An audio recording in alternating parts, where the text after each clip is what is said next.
Good evening, race fans. Welcome to Loudon, New Hampshire, where tonight the Rivalz Blacktop Series kicks things off here at the New Hampshire Motor Speedway. Steve Ovens here on the call with you tonight here live on G-Force TV. Got our executive producer, Brad Ovens, in the 3-9 Production Studios. Going to make everything sound and look great for us here tonight. Time trials are wrapping up as we speak. I see a few cars wrapping up their Q runs, and right now Tom Senchak up on top of the leaderboard with a 30.516 second lap as time trials will be wrapping up here momentarily. Jeff Cote in the 28 machine, currently second fastest, a new competitor out here with us tonight at a 30.628. Claude Furland, who is the winner of 2 in a row here with the Rivalz Blacktop Series, currently third fastest with a 30.634. Gilliam Levesque, fourth fastest with a 30.681 second lap. And Alex LeBay back here with us tonight with a 30.772 second lap.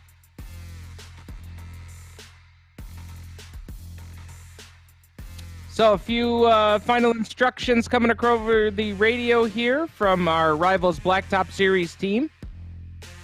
Race director Cody Olson on board here with us tonight, and we have got Martin Davio from the Rivalz Blacktop Series passing along some messages here to our French-Canadian drivers over the iRacing channel.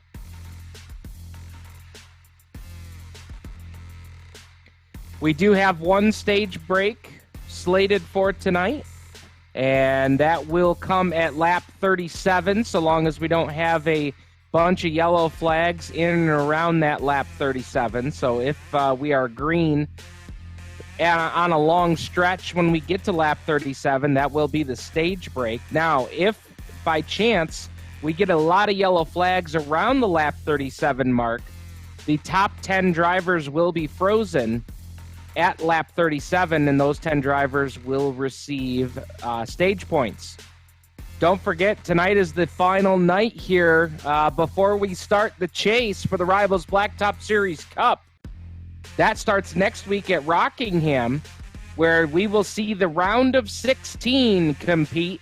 We will thin the field from 16 to 12 before we head to Auto Club California on Wednesday, April 8th. And then our final round will be trimmed from 12 cars to 8 cars for the championship at the Phoenix International Raceway, for a 100-lap affair on Wednesday, April 15th. So we are just about set to go here. We had a trial practice run here just a few days ago.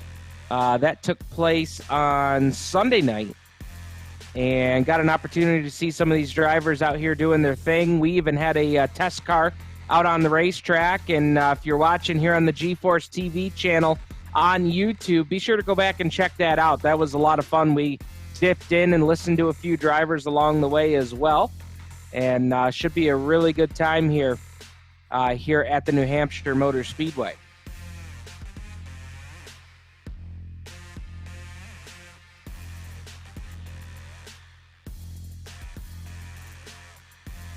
So, fast timer of the night tonight is going to be Tom Senchek with a 30.516 second lap, and we're going to see if we can't get a word with him here before we go racing here.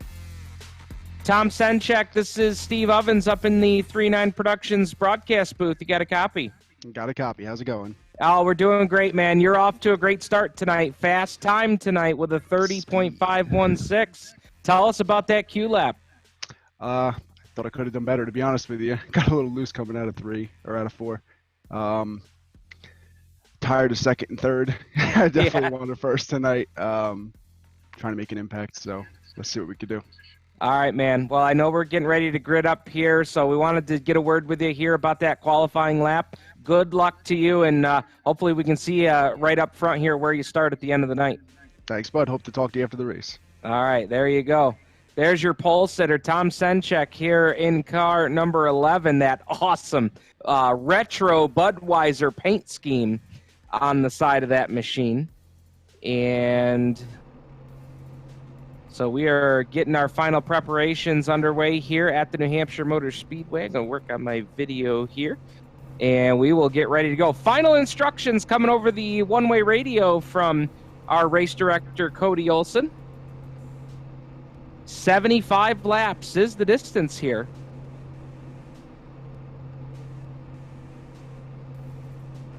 So Cody Olson giving those final instructions. And Brad, as we get ready to go here at New Hampshire, we had a whole lot of fun here the other night with practice night, and got to talk about some of the driving lines that these guys are going to be using. I think we're setting up to see a fantastic race tonight.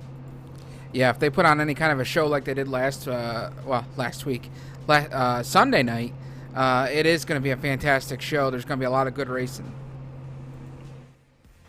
Something that we saw in that race the other night was guys really utilizing different pit strategies, and I think that's something that we have to keep our eye on. Going to be one of the keys to the race tonight is pit strategy, and not necessarily how far you want to go on fuel, but what you do as far as taking tires, 2 tires, 4 tires, no tires. Yeah, I think we kind of saw it, that maybe the 4 tires isn't an exact necessity that you need to be able to go out and win the race, but I think it did prove to a lot of guys, and it proved to me that, that strategy could be the deciding factor here on this one. Absolutely. Well, here we go. Let's go ahead and we'll roll through the starting lineup here for you. Of course, Tom Senchek, Jeff Cote going to start on the front row. This is the starting grid presented by GeForce TV. Claude Ferlin, Gilliam Levesque on row number 2, Alex LeBay, Mannix Richet there in row number 3, Dustin Ping, Will LaRue, row number 4, row number 5, Callum McNichol, and John Schweikart. That's your top 10 starters. You're going to see the rest of the starting field situate through here as we go back through the pack. Guys getting ready to go here at the New Hampshire Motor Speedway. About ready to go here off of turn number 4. Race fans, it was that point in the racing program that my good friend Gary Montgomery said, race fans, it's time to sit down and hold on to your seats, because these men, by the grace of God, iRacing and 800 horsepower, are ready to go to work. The Blacktop Rivalz Series is green at New Hampshire. Whoa, look out. Close racing there off turn number 2, right off the drop of the green. Battle for the lead down the back straightaway as they go 2 by 2 by 2, 3 rows deep into turn number 3. Cote and the 11 there of Senchek doing battle, and it's going to be Cote taking the lead off of turn number 4. So Cote with the top spot. Senchek going to fall back to 2 early on. And yellow lights are on here for the first time tonight. Caution is out. So our first yellow flag of the event coming out here on lap number 1. They will bring the field back through turns 3 and 4 to catch up to the pace car, and that will put our second lap in the books. Jeff Cote leading early here at New Hampshire. Couple of guys that started a little bit further back in the pack than we're used to seeing them start. John Schweikart started 10th here tonight. And we're going to ride on board here with Adam Ross. And boy, did he get some help there into turn number 1. Heavy contact. And you can see the damage there as he was racing alongside the 729 of Bruno Pierre Payne. And let's watch them as they go down into turn number 1. And yep, a lot of help there. I tell you, for Ross. It looked like there was just two guys going for the same bit of real estate there, and like you said, Adam had a lot of help going around there. But I think that's just an unfortunate situation that two guys going for the same spot and can't fit two cars in one spot. And when you're, if you're that second car too, Brad, you get on the brakes real heavy. If you're braking hard, it's pretty hard to control these cars. It wants to come right out from underneath you. Yeah, especially on the cold, new tires, depending on what kind of setup you have in it. I know I've mentioned before, I like running a really low split on my brake bias to kind of help rotate the car and kind of keep it a little on the looser side for the fixed setup stuff that I run. And I know with having the brake by a split like that, at such a low split, if I get on the brakes too hard, I know I'm going to loop it. It's like driving on ice. I see a few cars on the pit lane, Kevin Ridley being one of them. In the 20 machine, he's already hit the pit lane right off the drop of the green. Not sure if if he had a problem, if maybe that's a pit strategy call, trying to, he did get tires there. So not sure, maybe trying to get off cycle just a little bit, as we're now 3 laps on the board here at New Hampshire.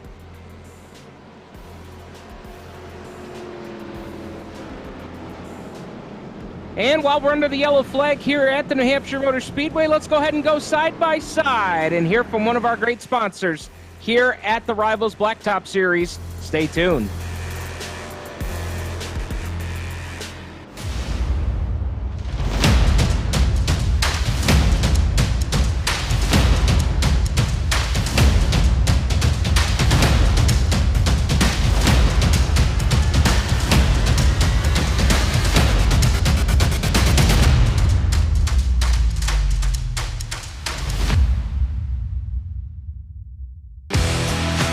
Introducing GeForce TV. GeForceTV.net is your new source for action overload.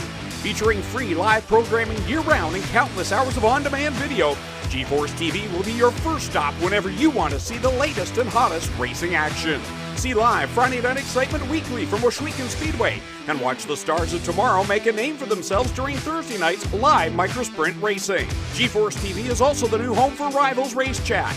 Watch weekly as Clinton Jeffrey and Adam Ross discuss all the hot topics in the world of motorsports. For iRacing fans, GeForce TV has you covered with hours of live broadcasting from Rivalz and GeForce TV racing leagues. GeForce TV promises to deliver motorsports, esports, and action sports you want to see, along with talk shows and vlogs to keep you connected to the lifestyle you love. Visit GeForceTV.net today to subscribe for free. Sit back, hold on, and feel the G's on GeForce TV.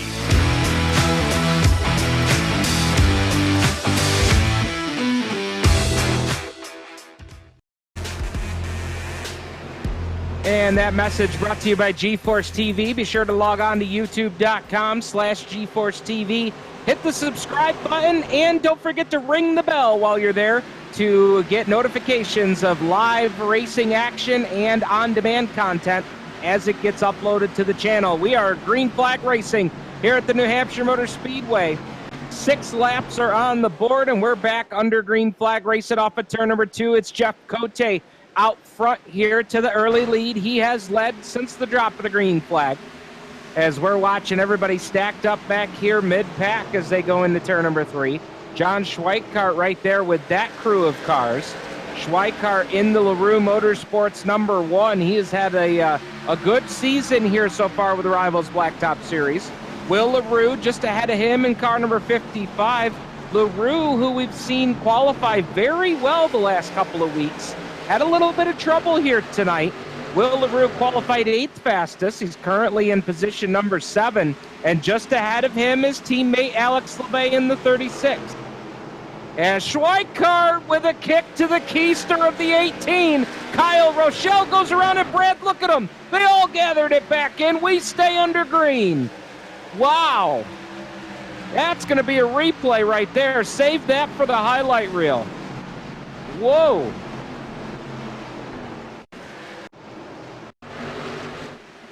As now Tom Senchek closing in hard here on the 28 of Cote for the lead.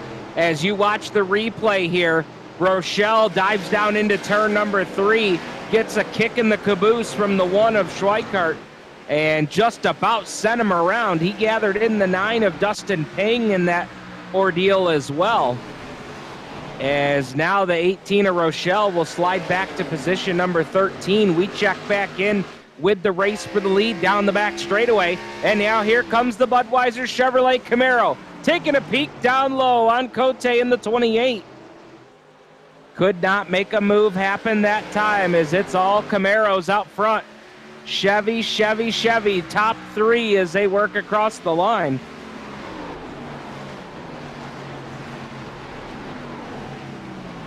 And Brad, you can really see Senchek trying to work all over the place. Last lap by, he was trying to work the extreme bottom part of the racetrack. That time, we saw him trying to diamond the corner just a little bit. Yeah, I think it's kind of one of those strategies where you kind of got to feel the racetrack out, see where the racing, see where the groove is. I know on the dirt surface that we cover, you can you really tend to say, oh, wow. Look out, contact with your top 2. Cote's all out of shape. Senchek washes up the hill, and he'll go from 2nd to 4th. Here comes Claude Ferlin and Gilliam Levesque. Boy, I'll tell you what, Steven, that took a lot of wheel and a lot of skill behind that wheel, that number 11 Budweiser machine there, to not take himself and Jeff Cote out there. You know, it's not easy to stop these cars, and it looked like he had the fronts locked up on that. I have to send one to Tom Senchek. He was pushing, but he also saved it. Now, Brad, here's my question here at the New Hampshire Motor Speedway. This racetrack, a mile in length, how much, if he got any right front fender damage there, how much is that going to affect that car here on a 1 mile track versus the 1.5 miles that we know are so aero dependent? Yeah, you know, even anything really bigger than a Bristol or a Martinsville, any kind of aero disadvantage like that is definitely going to be exactly that. Excuse me.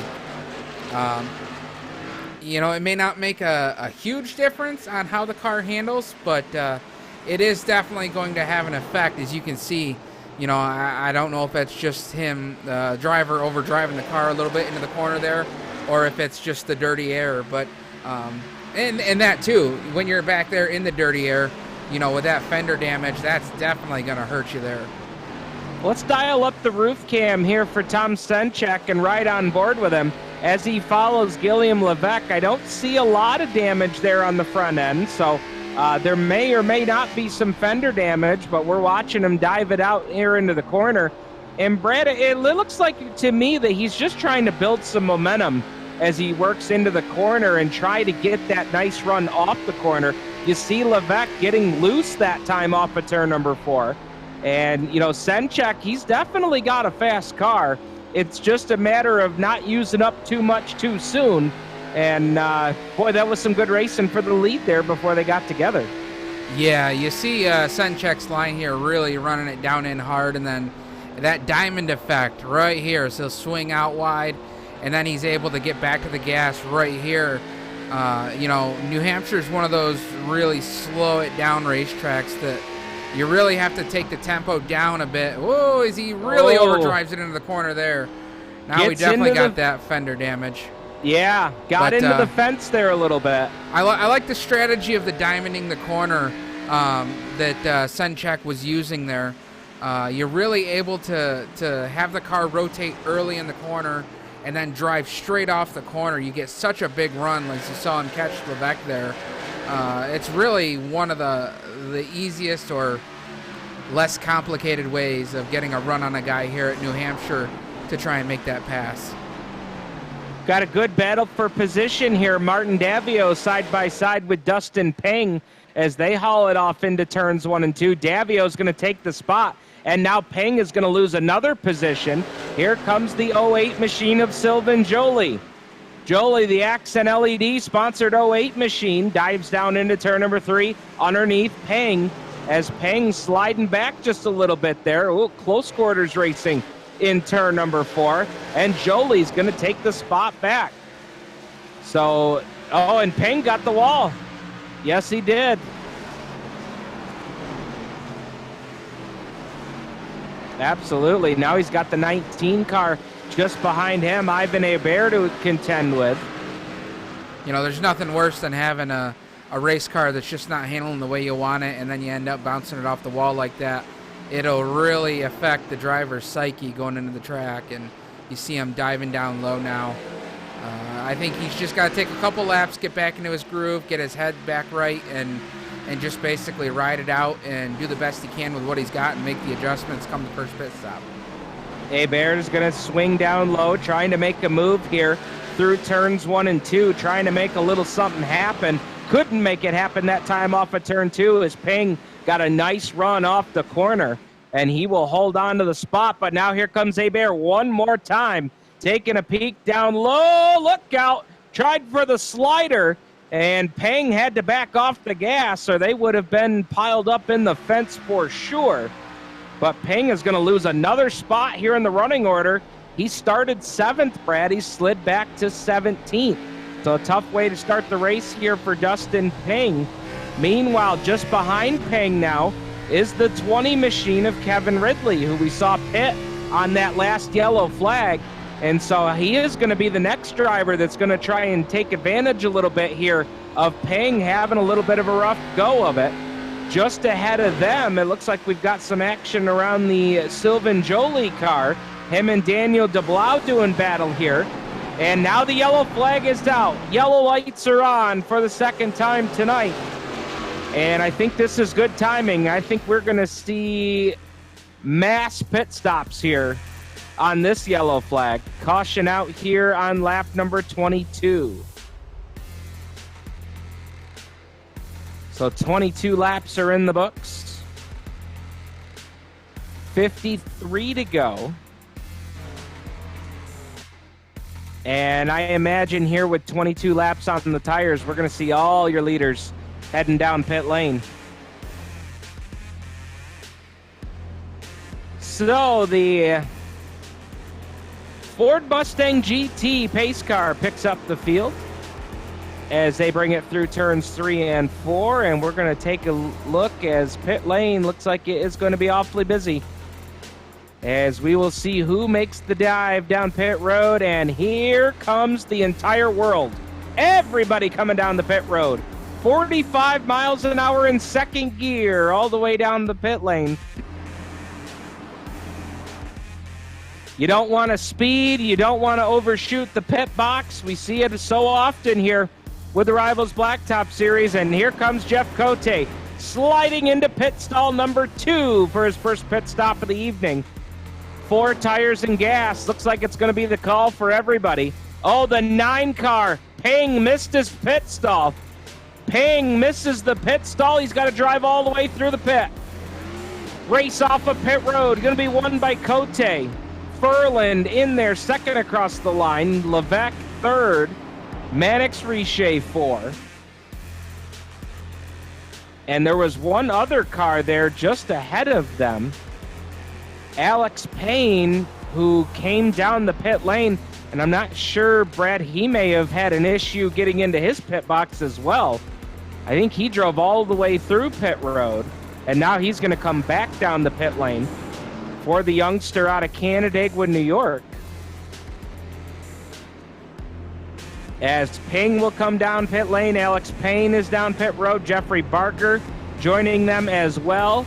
And here comes Payne into his pit stall. Looks like it's going to be a 4-tire stop, 4 tires and gas. Hit the pit box good that time.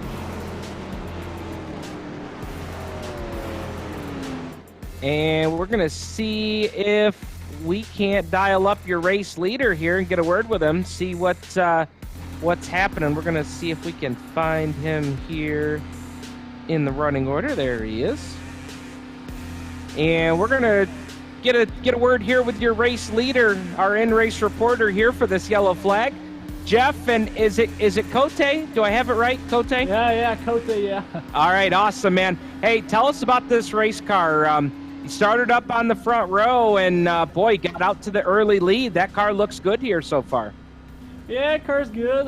Short run and long run, actually. And, well, the race not over yet, but we got a good piece tonight. Awesome. Tell us a little bit about, it seemed like it was a no-brainer. Come down and get those 4 tires here under this yellow. Yeah, it was an obvious decision. It was 100% clear in my head. And the head of all the people behind me. So, just thought it would be interesting. All right, sounds good. Well, good luck to you here. We're coming up on that stage break about 10 or 12 laps from now, so good luck to you. Thank you, buddy.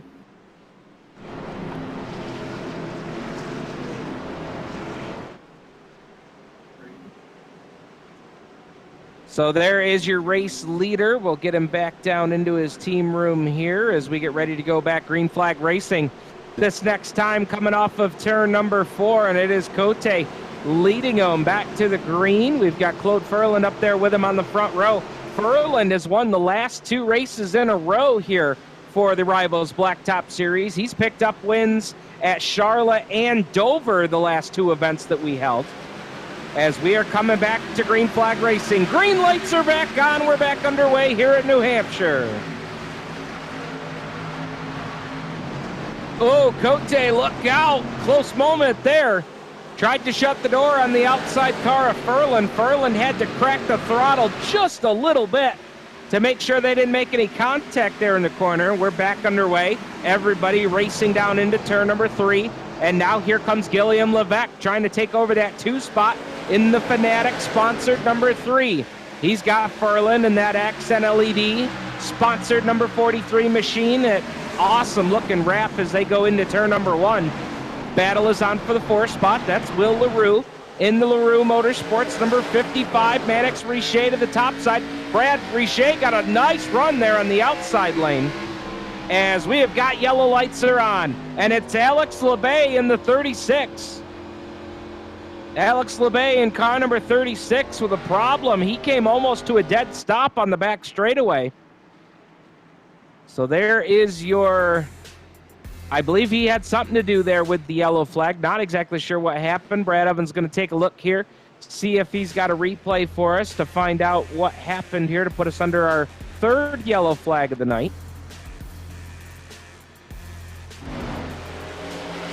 And let's take a peek here. Oh, boy. Boy, he did a nice job to lock it down. You know, that was a nice job by Alex LeBay to lock it down and not go back across the track into traffic. And a heck of a job by the rest of the traffic to not get into Alex LeBay. You know, just a superb drive by everybody there. At that point in the corner, Brad, do you think possibly just picking up the gas too soon on cold tires? If I was going to say, probably just the new tires, cold tires, trying to push it maybe just a little too hard, a little too soon.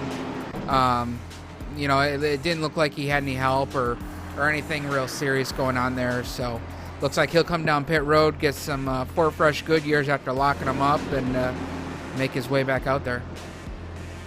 Nice thing that we learned during the NASCAR race is as much as this is a simulation just like the NASCAR event, you've got unlimited tires here on iRacing. Yeah, absolutely. The tire bill's the same at the start of the race as the end of the race, right? Oh, absolutely. You want new tires, you got new tires. You could pit every caution if you wanted to, which I think is really cool, but I think it just a little too early in the gas there, or a little too hard in the gas there, and around he went. Well, I want to check in with a driver here who's clawed his way up a few spots since the start of the race. Already has been down pit road earlier tonight. And that, of course, is the driver of the number 1, John Schweikart. John, this is Steve Ovens up in the broadcast booth. You got a copy? Yeah, I got you, man. All right, man. Tell us about it here. You started 10th tonight, worked your way up to 6th. We've already been one trip down the pit lane. How's that number 1 treating you tonight? She is garbage. We, I don't know what happened. I don't know if it's the weather or what, but I am so tight in the middle. I mean, we're just throwing some serious adjustments. Like most normal people make, a few to see how it goes. We are changing this car as much as we can under cautions. It's just so crazy. We saw, a couple real short runs and then a little bit of a longer run. Was it better on a short or a long run? Has it just been a struggle all night? Yeah, until this last caution. I mean, it was a serious struggle. It was a little tight on entry, seriously tight in the center. I had to wait on it and kind of like park it. And then coming off, we had so much wheel in it, it almost over-rotate. So we really burned up the right front, but we made some seriously crazy adjustments to loosen this thing up and get it to roll. And hopefully we can capitalize here. All right, man. We appreciate the time. Good luck to you here on the restart. Thanks, sir. All right. There you go. Really enjoy getting to talk to some of the drivers here with this. I think I may have slipped him into the... Yeah, I think I slipped him into the wrong room there. Let's go ahead and fix that here for him. Get him back where he needs to be.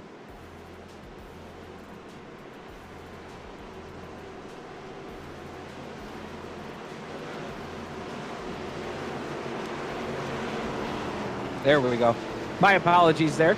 Nice to get a word there with our drivers here under the yellow flag, getting ready to go back green flag racing this time off of turn number 4. And it is going to be Jeff Cote bringing them back to the green flag. He hits the restart box, and we're back underway. And, Brad, what a great restart there for Cote. He's going to lead them by 2 car lengths going into turn number 1. Oh, look out, 2nd and 3rd place, banging fenders there in turn number 1. Yeah, these guys definitely aren't wasting any time getting going. Back down to the bottom. That's the battle for the 2nd spot as you look at them fan out 2 by 2 back through the pack. Will LaRue, Mannix Richer. Oh, and we are yellow one more time. We got a little bit of a dice up over in turn number 3. And it looked like Spencer Mullen might have been involved in that one. I saw him diving down toward the infield. And I'm not sure if that was the reason for the incident or if he was kind of avoiding what happened there in front of him. But we are back under the yellow here for the 4th time tonight here on lap number 33.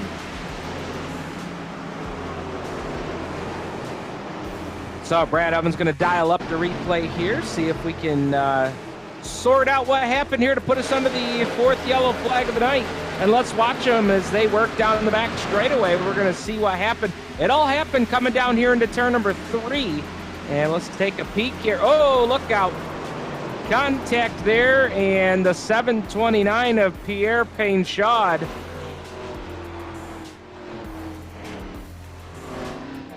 And Pierre Payne back to even there. We saw it was Adam Ross going around off the front bumper of the 729. Now the 729, and Brad, they kind of hooked tires there. You saw the 729 get the back end right up in the air. Yeah, that just looked like another situation of, with iRacing, they have spotters in iRacing here. You can choose to have a spotter pack, which is a third-party custom-built spotter pack, which I use, which is the Jimmy Johnson pack. So I've got Chad Knaus and Earl in my ear nonstop. But they're not perfect. It's not like having somebody actually up on the roof or somebody actually watching your car. So you saw Spencer had the nose in there, but we don't always get that notification right away from the spotter in the game in the simulation here. So I wonder if it's just a situation of that of Pierre Pinchard just didn't know that Spencer was there right just yet. Yeah, very possible. As there will be no stage break here tonight. We are under the yellow flag right close up to that lap 37 mark, so we will not have a stage break here tonight. And I tell you, Steven, You see the strategy playing out right there already. Oh, yeah. Look at the Tachometer tack. 0. Saving that fuel. Wow. We got some big strategy going here tonight. Watch for those 2-tire stops, and heck, you might even see a splash and go later. Yeah, I mean, they're only going to need just one more stop as it is right now with these yellow flags helping them out. Oh, big time. So, while we work under the yellow flag here, Brad, let's go ahead and hear a few words from one of our sponsors here with the Rivalz Blacktop Series, and that is, of course, the NASCAR Pinty Series is headed to the Ohsweken Speedway. The NASCAR Pinty Series is breaking new ground in 2020, and folks, it is going to be a dirty affair. Canada's only national stock car racing series will visit the Ohsweken Speedway on Tuesday, August 18th, 2020 for a 100-lap full points paying event. Ohsweken Speedway is no stranger to history-making events in the racing world. And folks, this one is going to be huge. Rides have been secured already for Stuart Friesen, Kenny Schrader, Kenny Wallace, J.J. Yaley, Glenn Stiers, and Ohsweken Speedway regular Mac DeMann, with many other deals still in the works. There's a lot of information that's going to be coming out about this event soon. NASCAR event will consist of practice, time trials, qualifying heats, and a 100-lap feature to be run right around 9 p.m. The NASCAR stock cars will be joined by the Ohsweken Speedway's popular winged 360 cubic inch sprint cars and mini stocks for the Tuesday night program. To stay connected, to get your tickets and get your camping information, visit npsondirt.com. That's www.npsondirt.com. You're not going to want to miss it. I got my tickets. It's about time that you got your tickets as well. Coming back to green here off of turn number 4, Jeff Cote brings us back to green. And Gilliam Levesque now got that second spot before we went back under the yellow flag there just a few laps ago.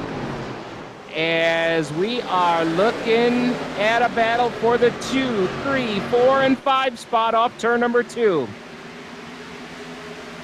Claude Furlan going to be under fire here from the 55 of Will LaRue. LaRue really had to jump on the binders going into the third turn, and we are back under the yellow flag. Yellow lights are back on here on lap number 38, and I think it'll now be lap number... Yep, 38. So yellow lights on one more time. Having trouble getting some green flag laps under our belts here.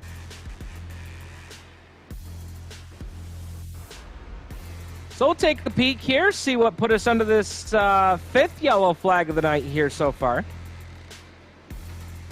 Kind of like stop and go traffic here tonight. Been a little bit of stop go. Had one pretty good, decent run of laps, about 15 laps or so under green after our first yellow flag of the night. And since then, it's been some short runs, and John Schweikart going to be taking the hard left-hand turn down the pit lane. We're going to take a look here at the replay. We're going to ride on board with Jamal, and let's see what happened out in front of Jamal here going into turn number 3. As they dive down into the corner, and just ahead of them, Sylvain Joly goes around off of the front bumper. I can't quite tell what car that was, but it looked like Joly had some help there going around. As Joly, the Accent LED 08, and I don't know. You know, I think, Steven, what we see there is Joly just got in the corner and it was just a little too much, and Senchek was right there, and I think Joly actually spun it out to avoid actually just driving through Senchek.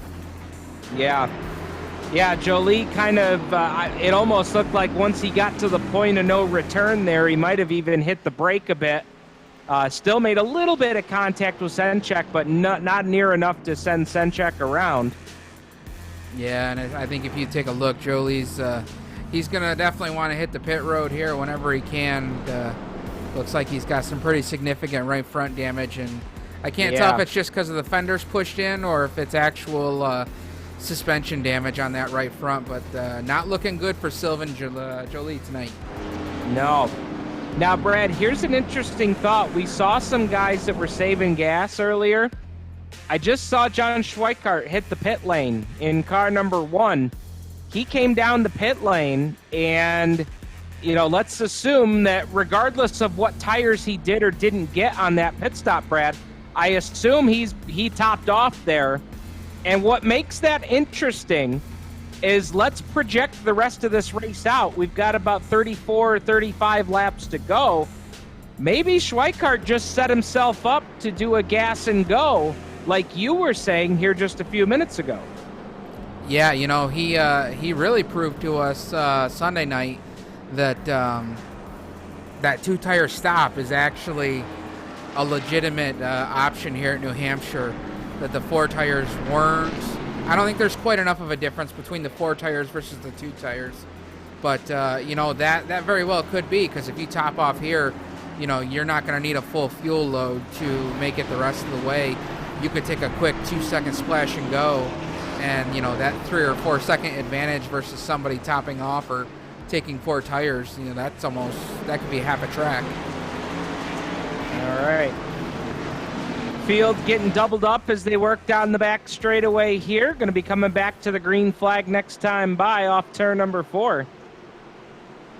Cote, Gilliam, Levesque. Cote's been so good, Brad, on these restarts. It's going to be interesting to see what Levesque's got for him here, as nobody really seems to be able to stay with Cote on these restarts. Cote down to the inside, Levesque up on the high side in the Fanatic sponsor number 3. Bring it off a turn 4 this time. Cote hits the restart box. Not a bad restart for Gilliam Levesque that time, but he's going to have to shut the door to the inside lane as they go to turn number 1. So Gilliam Levesque, I think Levesque washed up the hill just a little bit, and here comes Claude Ferlin, and now Ferlin's got Mannix Richet to his outside. Battle on for 3rd, and Richet's going to take the spot into turn number 3. And I think Richet's got the preferred line here through 3 and 4. But Ferlin trying to make a fool of me as he comes off the 4th turn. He'll take the 3rd spot at the line. Give it to Claude Ferlin. So Ferlin down to the inside. Richet really washed up the hill that time. He's going to definitely now lose the spot. He won't be along the quarter pit. Oh, Ferlin got sideways off of turn 2. Richet drives right back on by, and now here comes Will LaRue. And now Richet washes out into turn number 3. Look at this battle for 3rd. Wow, one guy gets loose, one guy washes up the hill, and here comes Will LaRue all the while trying to take advantage. And Brad, he's kind of down in from what the drivers were telling us Sunday night. LaRue was down there in no man's land where the track flattens out, as we go back under the yellow flag here on lap number 44. So yellow lights are on.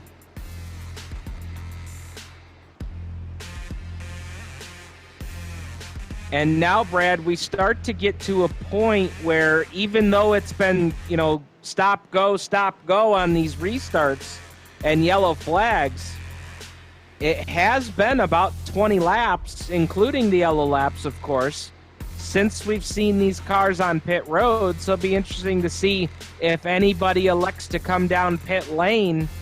John Schweikart's already done so. Kind of sets him up for an interesting off-sequence pit strategy.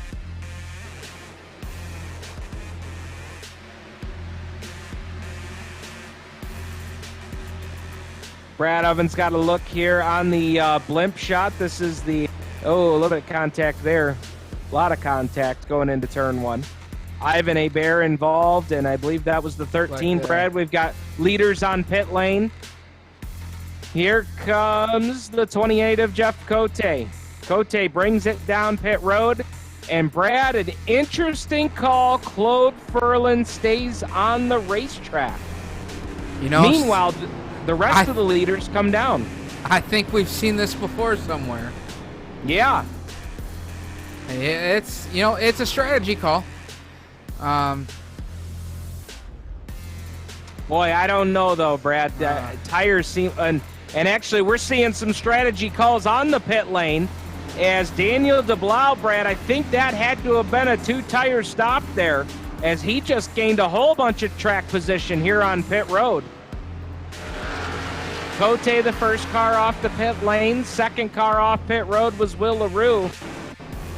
And the third car off pit road on this round of pit stops was the 17 of Daniel Dubois. So let's see, Dubois, right side tires there. Yeah, that's what it was, 2 tires. 2 tires and fill her up with gas. For the See, HR8. That's the kind of pit strategy right there that I think we need to watch out for here. If we do have more cautions or get another round of pit stops, because obviously, as you see right there, Dubois, I'm not sure where he was in the running order before that, but he's giving himself a chance now. Let's get a word with him here while we ride under the yellow flag. We're going to bring Daniel Dubois here into the broadcast booth. Daniel, got a copy? Yes, sir. All right, man. Walk us through it. 2 tires and fuel here under this pit stop.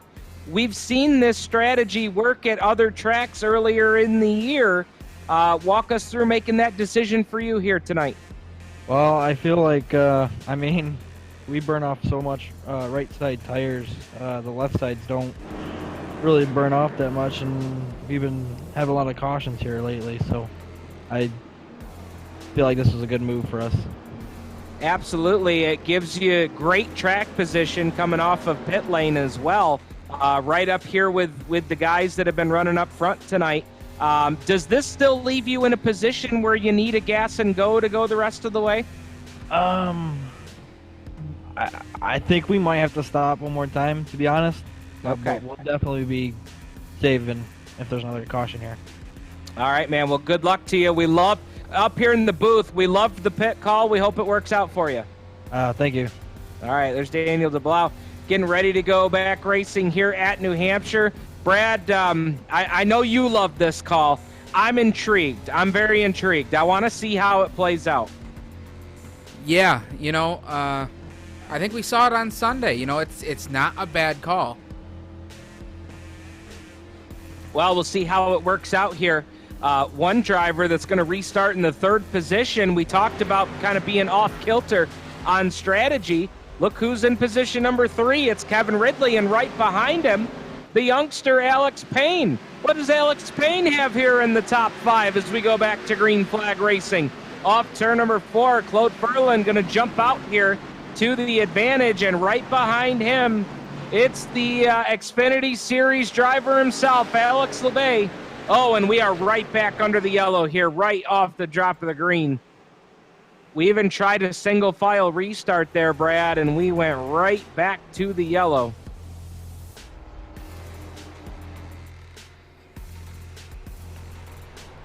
So while we work under the yellow flag here, let's go ahead and get a word in here from one of our great sponsors here with the Rivalz Blacktop Series. That, of course, the Ashwegan Speedway Race Source.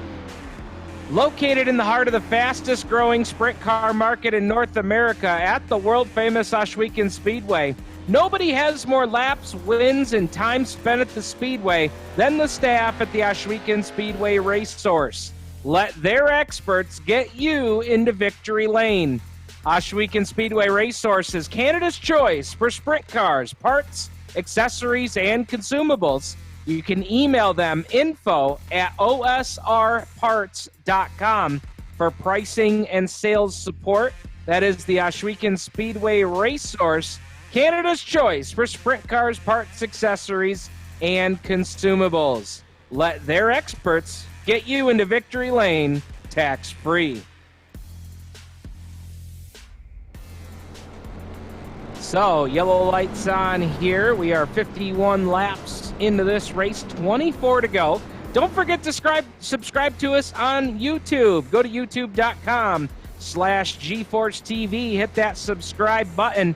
We want to get as many subscribers to see our great content that we bring to you each and every week. And don't forget to ring the bell while you're there so you can get those push notifications right to your mobile device every time GeForce TV goes live with race coverage or uploads new content that you can access 24 hours a day, 7 days a week on demand. My name is Steve Ovens here in the booth with you tonight. Live coverage from the New Hampshire Motor Speedway here on G-Force TV in production or in conjunction with 39 Productions. As we've got a few cars heading down pit lane. Frank Wary Jr., one of those cars in the Fred's Fab and Fold Alpine Stars number 113. He actually has to stop there at the end of pit road to let the field come on by before he blends back out onto the racetrack. You know, Brad, we've got a youngster up here in the top 5 and interested to see what he's got to say here. Let's check in with Alex Payne, who's running in position number 4. Alex Payne, this is Steve Ovens in the 39 Productions booth. You got a copy? Yeah, I got you. All right, man. Tell us about it. You've got fans. You got Brandon Scott watching you here on Facebook. Tell us about your race car and tell us about the pit strategy to get you up here in the top 5. The car's pretty good. I'm a little tight center, but I think we should be okay. You know, I seen Kevin up here stay out. We're obviously talking in here, and I think it's gonna be the better strategy with all these yellows. We're making laps and everything, so we'll play it out, see what happens, and hopefully get a top 10 out of this. Looking at one more stop here before we're all said and done? No, if it does keep happening, I'm gonna stay right up. Oh, all right. All right, man, good luck to you. I know you're new to the series. It'd be great to see you get a top 5 tonight. Good luck to you. Thanks. Wow. How about that, Brad? Woo. They're going to try and That's one heck of a call. Yeah, I mean, you talk about a gutsy call. You know, though, with all these cautions, it may be the right call. And think about it here, you know, why not? Why not make that call? You got to, you know, essentially, Alex here with these B cars, you got a rookie driver out there who has got a good handle on the car under him tonight. There's been a lot of yellow flags. I love the call. I really do. That's a heck of a call. Coming back to green, this time off turn number 4. Green lights are back on. We'll see what Payne's got for him here as he takes the green flag in position number 4. Claude Furland out front. Alex LeVay solidly there in position number 2. Kevin Ridley 3, and now here's the battle for 4. Down the back straightaway goes Alex Payne and John Schweikart in the 1. Schweikart trying to take a peek down to the inside. He has been struggling with that race car all night long tonight, and now trying to make a move on the youngster out of Canandaigua. Schweikart up alongside. He's got the nose ahead of him. He'll take over the 4 spot going to turn number 1. So Payne will slide back to the 5 spot, but still solidly here in the top 5 as he brings it through 1 and 2. And down the back straightaway here, everybody single file as we had a single file restart here. Mind you, here's that battle, Brad, for the cars that we saw come down the pit lane. Jeff Cote's already sliced his way up to position number 7. And looking now for 6th and 5th off the corner. Here comes Cote. He's got the freshest tires out of anybody that made those pit stops here mid-race. Cote down to the bottom. He'll take over the 6th spot from the 01 machine. That tonight being driven by John Rafael Morin. Down the back stretch they go, and here comes Cote looking underneath Alex Payne going to turn 3. Payne's been a little tight right there in the center of the corner. You see the car wash up the hill right in the apex of the corner, and that's all Cote needed. Here goes Cote by the 70 of Payne, and he's now back into the top 5. So Jeff Cote trying to make a run back up to the front of the pack. The question is going to be, you know, he is really pushing these tires hard right now. Once he gets up closer to the leaders, has he used too much tire? Oh, look out, Marin is sideways. Gilliam Levesque going to straighten him back around. They're going to lose a little bit of track position, but we stay green. Wow, what a piece of driving right there. And Brad, how easy would it have been for Levesque to just dump him right there in the corner when he was already sideways? You know what I mean? Yeah, that was a good piece of driving by both guys there. As you're going to see on the replay here, Levesque on the inside, the blue and black car, just a little too hot in the corner there. 3 wide going into the corner usually doesn't work here, and you see that's why. But luckily for Marin that Levesque was there to straighten him back out. No harm, no foul. We'll keep it going. Absolutely. Now we've got Will LaRue battling, or no, not Will LaRue, excuse me. It is the 28 of Cote, and they made contact, and Schweikart took exception to it off of turn number 2. Cote with a little bit of a swipe there in the corner, and now look at Schweikart. He's going to give it right back to him in the center of the corner. He pushes Cote up the hill. Cote's got rear end damage. Schweikart's got damage to the nose, and that all happened right in front of Kevin Ridley. Oh, and now we've got a crash off of turn number 4. Oh boy, things are getting testy here toward the end. And Schweikart pulling up alongside Cote here and gonna give him the business down the back straightaway. And I'm not sure what put us under the yellow, Brad, but I think the replay everybody wants to see is what just happened between those two. Ooh. The first thing you're going to see is over in turn number 2, Cote got up alongside Schweikart battling for position, and boy, he really dived down low and made contact there in the corner. I couldn't tell if Cote came up the hill or if Schweikart came down the hill, but watch as they go down to turn number 3. Schweikart's going to just hammer him right there going into the corner. They both wash up the hill. Ridley almost had an opening there, but couldn't make it happen. And let's watch here on the 3-9 aerial media drone shot as they go into turn number 1. And yeah, that's tough, Brad. That looked like Schweikart was holding a pretty good line there on the top side, and Cote maybe used the old adage that the 8 tires are better than 4, but Schweikart definitely let him know. You know, he certainly did. I don't know if it'll have a big effect on Cote's car, but that's a lot of rear end damage, including the bumper and the rear spoilers. So that's going to be interesting to see if that affects Cote's car now here under green, having that damage, because there is, if you can see it, there's some pretty significant damage there to the back of it. Oh, there is for sure. Now, my other question, though, is how about the damage to the front end of Schweikart's car? I don't think you'll see it there on the nose, but down, or there on the hood, but on the nose, he's right there. I mean, how much do you think that will impact him, Brad? At this point in the race, I think it's kind of one of those things like I was talking earlier. You know, if your car's already not handling well, and then you have a guy like that, or a situation similar to this where you get run into or you feel like somebody used you up more than they should have, it's kind of one of those things that you're already not having the race you want to have. And I don't think John Schweikart's really worried about whether or not it's going to make his car turn any better, because, you know, at this point it's more about sending that message that he didn't appreciate that. Yeah, I'm with you. All right. Well, this is going to get interesting, because your top 2 cars when we come back to the green flag are definitely on much older tires than what Jeff Cote's got on the 28 machine. Riding on board here with Alex LeBay, he's currently in position number 2. He has made a pit stop here tonight. Claude Furland has made a trip down pit road. And Brad, we saw the fuel save. There it is. Look at that tachometer right above the center of the steering wheel. You see the red lines almost all the way down to 0. Yeah. Furland is saving gas hard.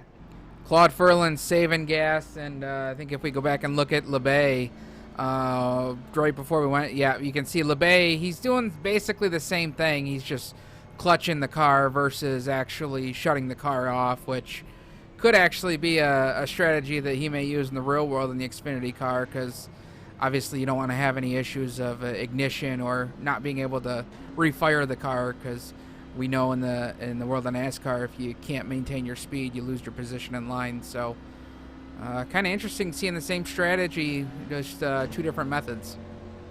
Something that just crossed my mind here as we're watching these guys, you know, either dump the clutch or shut the car actually off. Brad, I know you've had a little experience here with the B cars. Have you ever had trouble where you've shut the car off and you can't get it to refire? We don't see it a lot in the NASCAR world, but we have seen it before. Yes, I have run into that issue. I popped the clutch, and I wonder why the car's not firing. And I actually have a button box set up with a toggle switch, and you have to have the ignition on for the car to start. Okay. All right, coming back to green, this time off turn 4. Green lights are back on. And boy, look at Schweikart all over. And now he's going to dive down low on Jeff Cote. And he's going to use him up in turn number 1. Cote's in the fence. Schweikart gets into Ridley. They're 3 wide for position off turn number 2. Well, Brad, I know it didn't work out for Schweikart, but message sent. Message sent from John Schweikart. And now here comes his teammate, Will LaRue. Everybody ganging up on the 28 of Cote, and look at Senchak down to the inside, and LaRue puts him in the fence, and we're under yellow. Oh, baby. Yes, sir. The bounty has been paid here at New Hampshire. Wow. Oh, boy. Oh, my goodness, Brad. You know what? For this yellow flag, for the replay, just keep it on the 28 machine because he was in the center of it all. Holy cow. Well, we're going to see it right here off the drop of the green flag. Schweikart was all over the back bumper as we came back to green, and there was no doubt about what Schweikart was going to do as they got down into turn number 1. Look at Schweikart. 8 tires are better than 4, and around Cote goes. He keeps it going, but here comes the 55 of LaRue. Down the back straightaway they went, and as you go down into turn number 3, the 55 of LaRue absolutely sends it right there in the center of the corner. And amazingly, Cote got back up by him again, and then LaRue just turns right into the fence, and here comes the entire pack. Oh, my goodness. I mean, Brad, this ended up collecting probably 12, 13 cars before all was said and done. And unfortunately for those drivers, a lot of these guys got involved that didn't have anything to do with the original incident. But wow.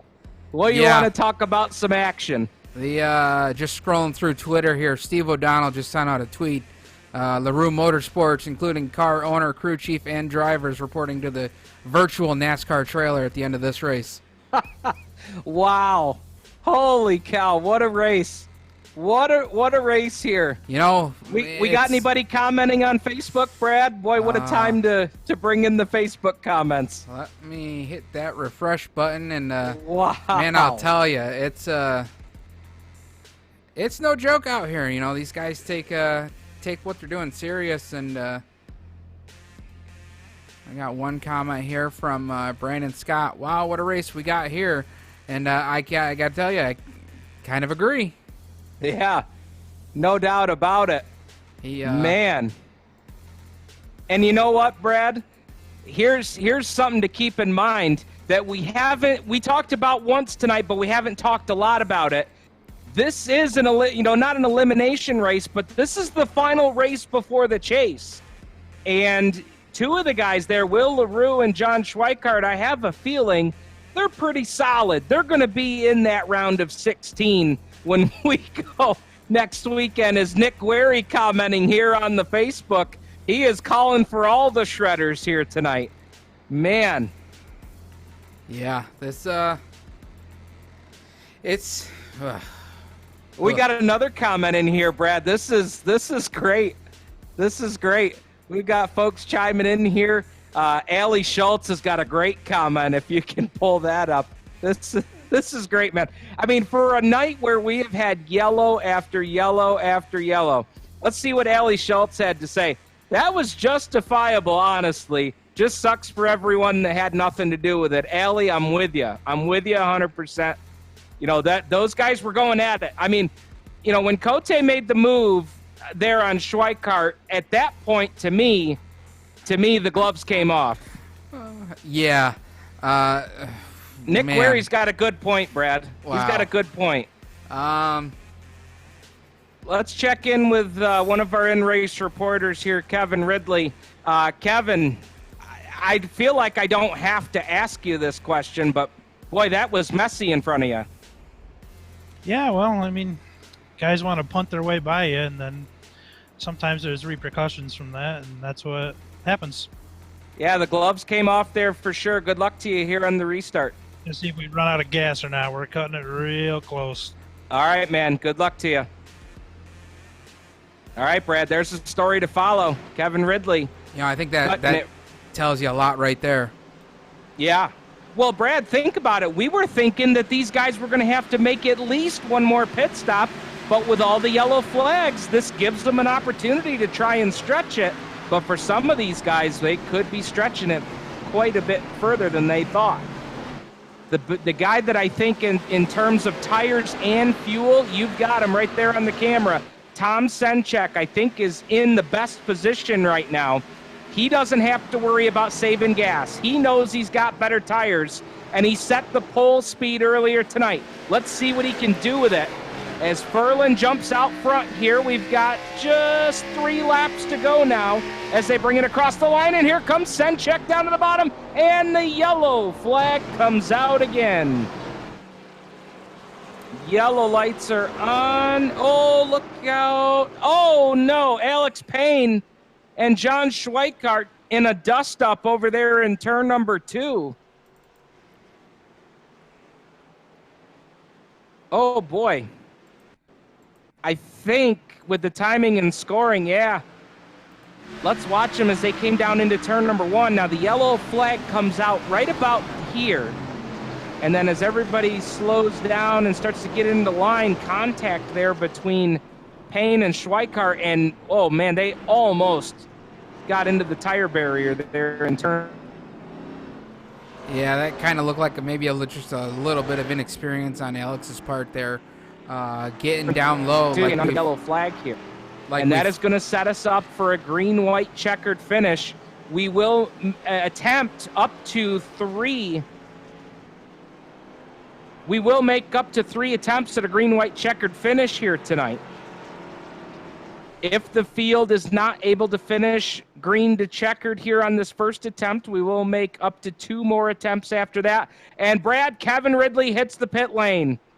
Ridley's on pit road here off of turn number 4, and it looks like it wasn't going to work out for him here tonight as he was cutting it close on fuel.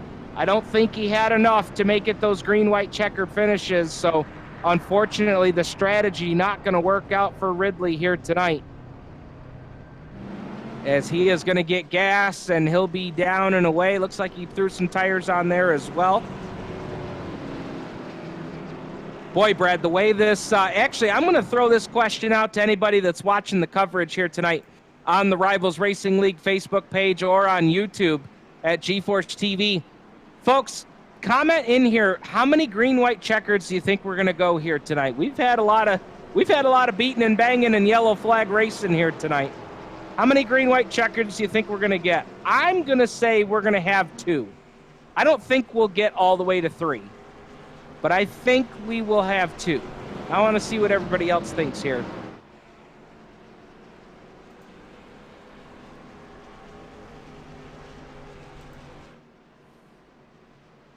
So let us know what you think here as we work under the yellow flag.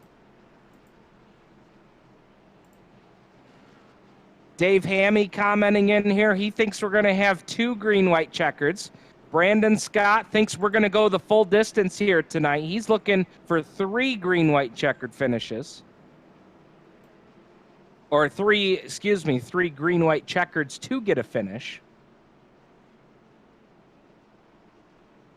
Loving all the comments flowing in here tonight. We appreciate all of you watching here on the Rivalz Racing League Facebook page and on youtube.com/GeForce TV. Don't forget to subscribe and ring the bell to get those push notifications to your mobile device.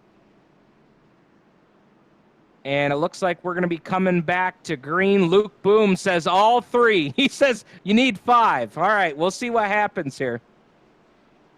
As Claude Furlan, Alex LeBay, Tom Senchek, Will LaRue, Mannix Richet, your top 5 cars as they'll come back to the green. riding on board here with Alex LeBay. And Brad, I have to imagine he's going to be trying to shut that car off every opportunity he's got here. Looks like the lights are now off on the pace car. Rod Comfort checking in. One of the tow truck operators at the Land of Legends Raceway in Canandaigua. He says we're going to need 2. And look at the Ant-Man chiming in. Got to go with 3, guys. Loving this, though. Great job. We appreciate you tuning in tonight, Anthony. Appreciate that very much. It's been a hell of a night. We'll say that.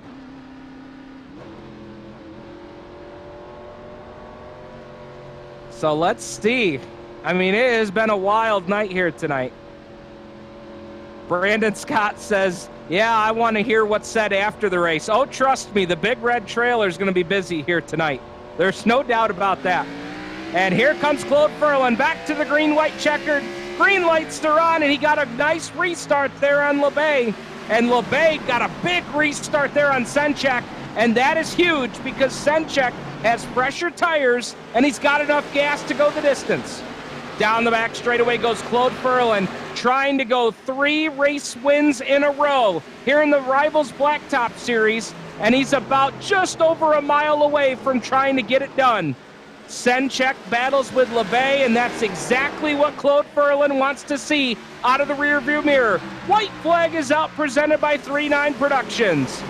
Furlan hauls it off into turn number 3. Senchek looking for the 2 spot on Alex LeBay. He has got to clear LeBay if he's going to have a shot at Furlan. And I don't think he's going to have enough time because Claude Furlan is driving away as they go into turn number 3. Furlan through 3 and 4 for the final time. The Accent LED sponsored number 43 off turn 4. 3 wins in a row for Claude Furlan. He'll win at New Hampshire. Second across the line is Tom Senchek. Alex LeBay is third. Mannix Riche finishes 4th. And Will LaRue, boxing gloves and all, comes home in the top 5. What a race tonight here at New Hampshire. Yellow flags, yes, but we were not short on action and drama here tonight. Checkered flag out, and Claude Furlan does it once again. He's now won 3 in a row with the Rivalz Blacktop Series, as he is going to get ready to cut the donuts here on the front straightaway.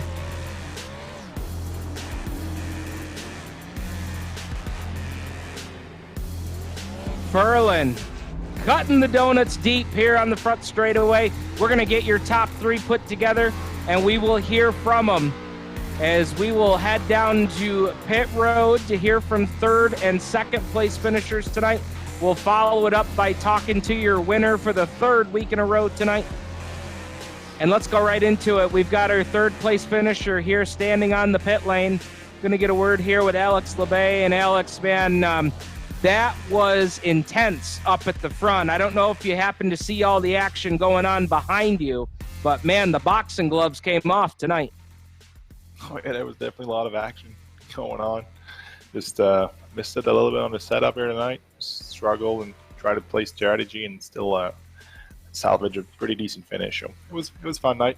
Hard fought with everyone. It's clean racing for me, but I know it got a little rough or deeper in the pack. But as for me, it was pretty fun race. How close did you get there at the end? I know a lot of guys there in the top 5 were trying to stretch that fuel to go as far as it would. Yeah, me and Claude were definitely on the same strategy. All the guys behind us in the 11, 6, 55, and all these guys, they were on fresher tires, so we knew we were going to hard to hold up. And we, for us, for sure, we were, like I said, we were struggling a little bit on the setup, so we were a little down on speed. But I think we had like half a gallon left, so we were pretty tight. Yeah, no doubt. Tell us a little bit about, you talked about some of the guys on the team were struggling a little bit tonight. Where was the biggest area that you guys had to struggle with tonight? We just corner speed, I guess. Roll. We didn't roll the corner good enough. We tried a different setup right before we went to qualify and didn't really have time to test it. But just it is what it is. Sometimes we hit it right. And tonight we just missed it a little bit, but it was still a lot of fun. Well, Alex, this is the first time we've had a chance to talk to you since February. I made my first trip down to Daytona, and in the section in the grandstands that we were sitting in, we were surrounded by race fans from north of the border. And when you were leading at Daytona, my friend, that whole section of the grandstands, including us, went crazy because we knew who the guy was out front. And it's the first time we've had you on here in the top 3 since then. So I just wanted to say you had a whole bunch of people causing a ruckus in the grandstands at Daytona. Awesome. Thanks for cheering me on. It was a good time for sure. Absolutely. Daytona's 2020 is going to be one I'll remember for a long time.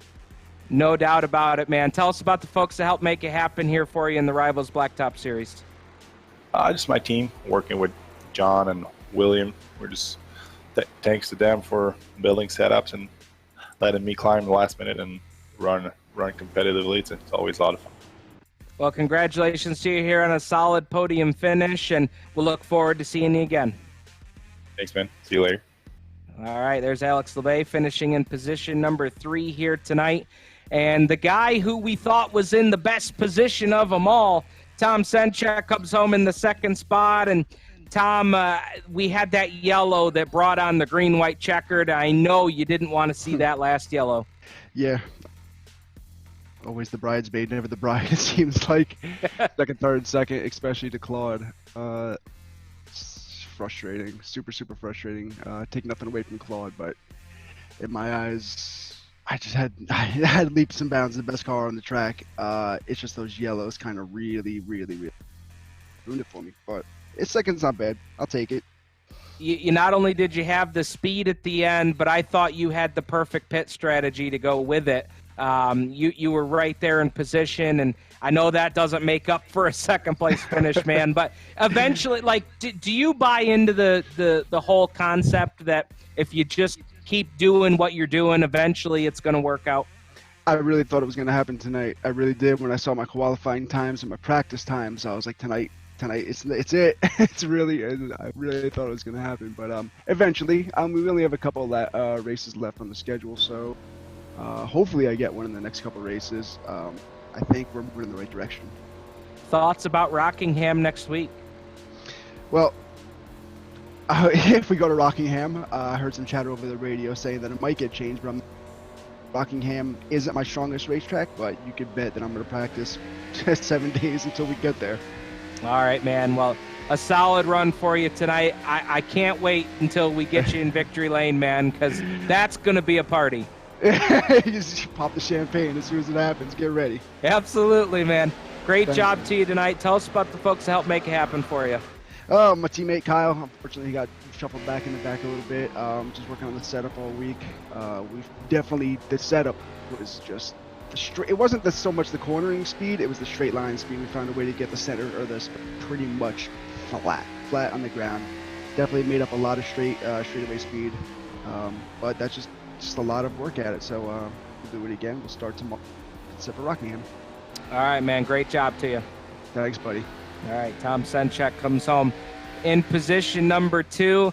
And Brad, we've had so much fun interviewing Claude Ferlin the last 2 weeks in a row. Hell, we thought we'd do it for a 3rd week in a row. Claude, my man, you did it again. Hey, thank you. Oh, I am very hot in my cockpit. Yeah. Hey, man, tell me, you had to be very, very close on fuel there at the end. Yes, I pit only one time, and after I saved the fuel all along the race. And I have the fuel for just one green-white checker. And very good for. Well, I guess that worked out then. Holy cow, that second green-white checkered would have been trouble, huh? Yes, I think, yes. Man, that car, not only did you have the pit strategy that worked right into your hands tonight, it looked like the car handled very well in the corners tonight, too. Oh, yes, my setup was very good. I think no yellow, I think top 3 certainly. But yellow, the leader, Pitt and me, run the first after the pit. Can you believe you've won 3 races in a row? I mean, this is a very competitive league, and you've taken 3 in a row from these guys. Yes, I don't think win 3 in the row. It's unbelievable. Well, that's a great way to describe it, man. Unbelievable is the word. Congratulations again here tonight. Claude, tell us about the folks that helped make it happen for you. Yes, thank you. Thank you, my sponsor, AccentLed.com. Sylvain Joly. Thank you. Well, great job. We'll see you at Rockingham, and my goodness, you could go for 4 in a row. What do you think about that? Okay, Rockingham or Chicago, I don't know. Adam said Chicago okay. in the next week. So I don't know. So if it is Chicago, how do you feel about that? Oh, Chicago, I love. Rockingham, no. Okay, all right. Chicago, well, we'll see how very good for. We'll see how it works out. All right, we'll see you next Wednesday. Yes. All right, there's Claude Ferland, tonight's winner here at the New Hampshire Motor Speedway. He has won an amazing 3 victories in a row here with the Rivalz Blacktop Series. And folks, you know, when we say that, I can't stress that enough. This league is so competitive, and there's so many guys. I mean, we have guys that race in the national series of the NASCAR ranks. This league is so competitive, and to see one driver come away with 3 straight wins, you are really seeing history in the making right here. And we're glad that you've tuned into us. My goodness, we had yellows galore. We had a boxing match there with less than 20 to go. Brad, I got to gather my thoughts after this one. My goodness, what a night of racing here at New Hampshire.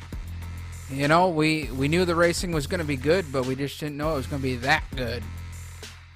No doubt about it. And if you're watching here tonight, I will give a shameless plug. We've got a Dirt Track Invitational coming up on Saturday night over on the Land of Legends Raceway Facebook page. And you'll see it live here on GeForce TV on the YouTube channel as well. So if you're around on Saturday night at 7 o'clock and you need something to do, we've got some dirt racing action we're going to bring your way. And then next week, it'll be Monday, Tuesday, and Wednesday nights right here on GeForce TV with the GeForce Racing Leagues, the Rivalz Elite Pro Series, and the Rivalz Blacktop Series.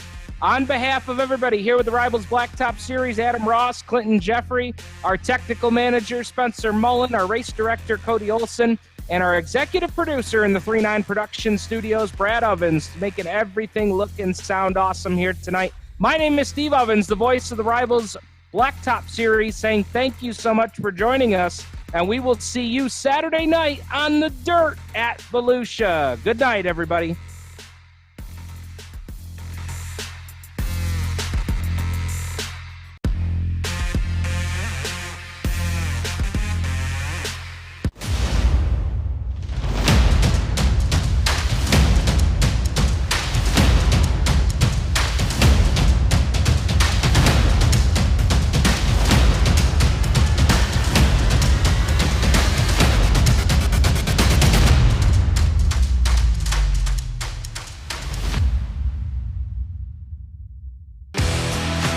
Introducing GeForce TV. GeForceTV.net is your new source for action overload. Featuring free live programming year-round and countless hours of on-demand video, GeForce TV will be your first stop whenever you want to see the latest and hottest racing action. See live Friday Night Excitement weekly from Washougal Speedway, and watch the stars of tomorrow make a name for themselves during Thursday night's live microsprint racing. GeForce TV is also the new home for Rivalz Race Chat. Watch weekly as Clinton Jeffrey and Adam Ross discuss all the hot topics in the world of motorsports. For iRacing fans, GeForce TV has you covered with hours of live broadcasting from Rivalz and GeForce TV Racing Leagues. GeForce TV promises to deliver motorsports, esports, and action sports you want to see, along with talk shows and vlogs to keep you connected to the lifestyle you love. Visit GeForceTV.net today to subscribe for free. Sit back, hold on, and feel the G's on GeForce TV.